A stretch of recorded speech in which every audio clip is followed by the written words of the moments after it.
السلام عليكم ورحمة الله وبركاته، ازيكم حبايبي عاملين ايه؟ يا رب تكونوا بخير وفي احسن حال. شايفة النظرة الأولانية اللي مش عارفة اعمل ايه. هعمل ايه؟ محتارة يا ربي ايوه. والله. الاول اقول لهم السلام عليكم ورحمة الله وبركاته، ازيكم يا ايوه صح. حبايبي؟ عاملين ايه؟ يا رب دايما تكونوا بخير. كل سنة ر- وانتم طيبين. رمضان كريم. وكل سنة وانتم طيبين، خلاص العيد جاي علينا. ان خلاص شاء الله. هنا بقى كنا عمايل اخر بنعمل ايه؟ رمضان. كنا بنعمل ايه بقى؟ عصير الدوم، لا التمر. تمام. تمر هندي بالايه؟ كركديه. انت بالكركديه مش عارفة بالظبط. الدق. معلش يا الصيام جماعة بقى. بقى الصيام آه. احنا بنحب نحط على التمر هندي شوية كركديه عشان بيخلي لونه وردي، ما يبقاش غامق قوي. وبيقلل من المزازة اللي بتكون موجودة في في التمر. ناس ما بيحبوش المزازة قوي، اه، بس انا والله بنحب دي المزازة. وصفة أمي ست الحبايب يا حبيبي. اه. طبعا زي ما اتفقنا يا جماعة، علشان ما نستهلكش سكر كتير في العصاير، اه. بنغليها الأول وبننقعها وبعد كده بنعمل ايه؟ بنرمي بنصفي وبنضيف السكر. ايوه، بما ان الدنيا غاليه والسكر اه، غالي وكله غالي، نقتصد. فنحاول بقى ايه. ايوه. هنا وانا بضيف التلج بقى التلج، عشان يسقع. نطر على وشي فبوريكم. بصوا عمل لي نمش طبيعي. ضفنا بقى هنا طبعا احنا بنعمله مركز وبعد كده بنخففه بقوالب التلج اللي بنحطها واحب اقول دي. لكم يا جماعه، ممكن تعملوا ازازه مركزه جامده يعني تقيله وتسيبيها في تقيلة. التلاجة. وقت ما يجيلك ضيف ولا حاجه، يا دوبك تاخدي شويه وتخفيها وتزودي بشوية الميه مية. بتلج. يبقى جاهز عندك لاي وقت. ظرف طارئ حد جه، تبقى الحاجه ايه. اهو ده برضو احنا عاملينه مركز، لما بنطلع بنخففه ونزود عليه. التانيين بقى اللي تسابوا شوية دول هيكونوا خفيف، عشان التلج. اه. مش هزود حاجة. اه. هنا بقى بوريكم ان انا هعمل فراخ. تاكلي فراخ؟ هناكل فراخ. يلا الحمد لله. بس انا مش بعمل فرخة كاملة يا جماعة، اه بعمل طبعا. فرخة الا ربع. هتشوفوا معايا دلوقتي كل حاجة. هنا بقى يلا ايه؟ بدأنا بالعصير اللي حطيناه يسقع. بالظبط كده، لازم نظبط نفسنا وحاجة حاجة واحدة هنرتبه واحدة كده. عشان نرتب وايه. واحب اقول لكم يا جماعه حاجه بجد بتخلص الحاجه، لو الحاجه عندك تحسي ان حملها تقيل، فعشان تنجزي وتخلصي اول ما تدخلي مطبخك قولي لا حول ولا قوه الا بالله. بجد الكلمه دي والدعاء ده بيخلي الحاجه تنجز بسرعه. وطول ما انت شغالة في المطبخ اذكري الله، اذكري الرسول ونعمل. عليه الصلاة والسلام، يعني خلي دايما الذكر كده في لسانك الا وهتلاقي بذكر الله تطمئن تطمئن القلوب. القلوب. لا اله اه. الا الله سيدنا محمد عليه رسول الصلاة. الله. اه. هنا بقى انا حبيت اوريكم في الاول السمنة دي انا اللي عاملاها. كانت عبارة عن دهون اه. سيحناها على النار، وضفنا لها شوية زيت اهي وبقت. بتنفع بدل اللحمه في ايوه. الخضار. طبعا دي يا جماعة متنفعش الحلويات دي، للاكل بس. اه. انا بقى ضفت معلقة اه. وضفنا بقى حبهان، ورق روني. وفلفل اسمر حصى، ما بحب. بهاراتك بقى اه، ما وايه بضيفش الفلفل الاسمر الناعم علشان ما يغمقش معانا الشوربة. ايوه. تملي خلوا للشوربه كل حاجه تبقى حصى، لان بالظبط كده. الحاجات البودر بتغير لون الشوربة الشوربه. وبتغير الطعم كمان، بتديها تركيزة جامدة قوي اه. حبهان بت... حصى. هنا بوريكم يا جماعة لما تيجوا تقطعوا البصل وتلاقوا ايديكوا طبعت باللون الاسود، اغسلوا ايديكوا كويس جدا واهتموا كويس جدا جدا جدا بغسيل بغسيل البصله. البصلاية دي، لان دي بتكون فيها مواد سامة.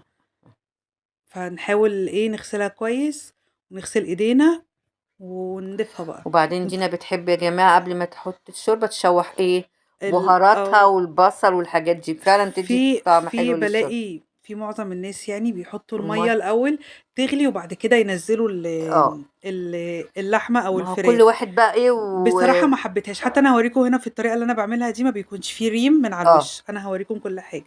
كل واحد وتكاته، فبس بالظبط التكه كده. دي فعلا كويسه. وتنزلوا بقى الفراخ على الجلد بتاعها مش على تاخد العظم. لها الصدمه أيوة. بتاعتها. وت- وبصوا وافضلوا من وقت للتاني يهزوها بس كده شوية، وما تضيفوش أي مية، هي هتنزل يحركوا السوائل الحلة بتاعتها. كده اهوت. اه. اه، وهدوا بقى النار سنة بسيطة وهي ايه ادينا هتنزل عملنا العصير خلاص، هنحط الفراخ. نشوف الخطوة اللي بعدها، بتلاقي حاطين نفسك مية تغلي على النار علشان ننزلها على على الفراخ. هنا ما بقى. اي لحوم او طيور افضل شيء ان انت تحطي ميه سخنه، بلاش هنا الميه الساقعه. جبت بقى مرقة فراخ وحطيتها، دي اختياري، عايزة تضيفي مرقة فراخ ضيفي، مش عايزة تضيفي مرقة فراخ، مش عايزة تضيفي مرقة اصلا ما تضيفيش. وبحط توم برضو يا جماعة للشوربة، بتديها طعم حلو جدا، وكزبرة حصى برضو بتديها طعم حلو جدا. وتكوني كل ده ايه مشوحاه الاول اه. مع شوية السمنة اهو، اه. شايفين هي بقى نديها بقى تقليبة كده عشان ما تتلسعش مننا. اه. كزبره برضو بتدي طعم حلو للشوربه. هنا بقى المية سخنت معايا، هنضيف بقى المية، لازم تكون سخنة يا جماعة. بيسرع في السوا لكن الميه الساقعه بتاخر سوا بالظبط كده وهنقلب. والميه السخنه برضو ما عايزة بتخليش بصوا ريم شايفين ولا. ما شاء الله، وريحة جميلة بصراحة يعني. تسلم ايدي. تسلم ايديكي.